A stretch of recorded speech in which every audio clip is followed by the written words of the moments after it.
आपल्या मनात दिवसभर हजारो विचार येत असतात.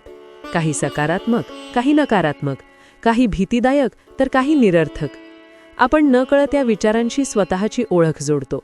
मी असाच आहे, मी काही करू शकत नाही, माझं नशीबच खराब आहे.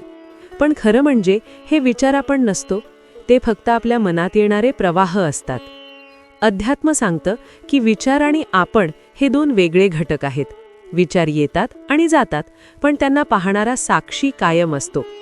जसं आकाशात ढग येतात आणि निघून जातात, पण आकाश तसंच राहतं, तसंच आपल्या मनात विचार येतात जातात, पण आपली खरी ओळख बदलत नाही. आपण जेव्हा प्रत्येक विचारावर विश्वास ठेवायला लागतो, तेव्हा समस्या निर्माण होते. एखादा नकारात्मक विचार आला की आपण लगेच त्याला सत्य मानतो. त्यामुळे भीती, ताण आणि असुरक्षितता वाढते. पण जर आपण थोडं थांबून त्या विचारांकडे फक्त पाहायला शिकलो, तर आपल्याला जाणवतं की ते फक्त विचार आहेत, वास्तव नाहीत. साक्षी भाव ही इथे खूप महत्त्वाची गोष्ट आहे. म्हणजेच आपल्या मनात काय चाललंय ते फक्त निरीक्षण करणं, त्यात गुंतून न जाणं. जेव्हा आपण साक्षी भावाने विचारांकडे पाहतो, तेव्हा हळूहळू त्यांचा आपल्यावरचा प्रभाव कमी होतो.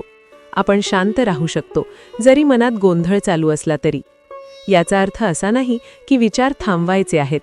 विचार येणं ही नैसर्गिक प्रक्रिया आहे, पण त्यांना नियंत्रण देणं किंवा त्यांच्याशी ओळख जोडणं थांबवणं गरजेचं आहे. जेव्हा आपण हे समजतो की मी माझे विचार नाही, तेव्हा आपण मानसिक स्वातंत्र्य अनुभवायला लागतो.